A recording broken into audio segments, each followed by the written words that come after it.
we've been into the chamber. Let's go into story now.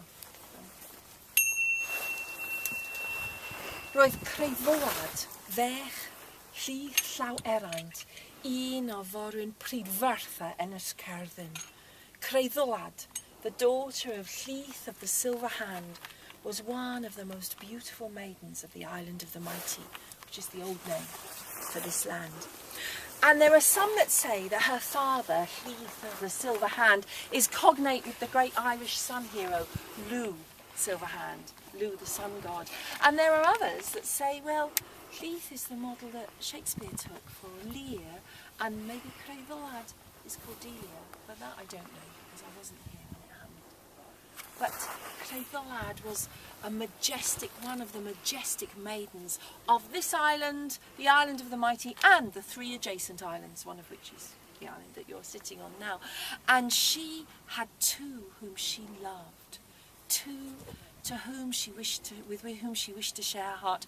One was Gwythyr ap Greidol, and the other Gwyn ap Neath, lord of the underworld, the leader of the wild hunt, the Cwn Annwn, the wild hounds of Annwn. And between the 2 of them she was torn and did not know, and they both loved her. But in the end, she gave her heart to Gwythyr. And so there was to be a wedding celebrated in the old way, which needs neither a priest nor a blessing to make it so. Only a great feast to share generosity, hospitality, lletigarwch, with all who came. And then afterwards, for the 2 who plighted their hearts to each other to lie together in the marriage bed, skin to skin, sweat to sweat, in each other's arms. And then the union would be gadarn, would be firm. But between the feast and the marriage bed, Gwyn ap Neath, the suitor who had not won, his heart burning for love of her, swooped down with his warband and carried Creuddwlad away to Caerfandwi, one of his strongholds. And at this, what was Gwythyr to do? He raised his warband, he went after in search of them, and then, roedd yn brwd o chwerw, there was a bitter battle. Spears flashed, swords clashed, the earth grumbled, and warriors tumbled. The river ran red with blood that day. And on that day it was Gwyn ap Neath who was victorious, and took many of the great lords prisoner. Well, pan clwodd Arthur y brenin a fi ac a fydd, daeth o I dod a heddwch wrthyn nhw. When Arthur, the once and future king, heard what had happened, he came to bring peace. Also, he had need of those heroes who had been imprisoned.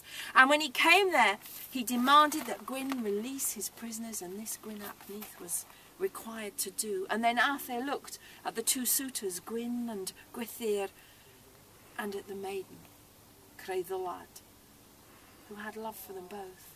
And upon the 3 he placed Dihennydd, a fate, Tunged, a destiny which they must conform to, and the destiny upon Creuddwlad that she should return to her father's Llys and remain there forever, a maiden, waiting, while the 2 suitors were to battle for her hand every year at Calan Mai on May Eve, to fight for her hand every year until the end of the realm, and only when the day of judgment comes will one of them be declared victorious, and then at last Creuddwlad will be together with one of the 2 whom she loves.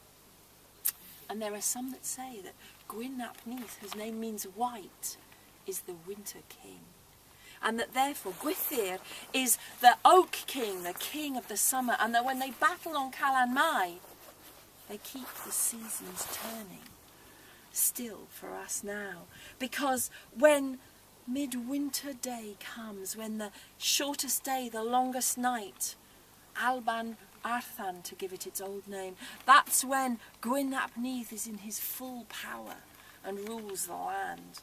But when they fight at Calan Mai on May Eve, then Gwythyr's power begins to rise.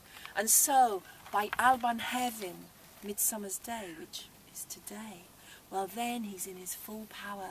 And you'll know by the sign, because that is when the sun rising on that morning strikes in through the passageway to where the lone stone stands.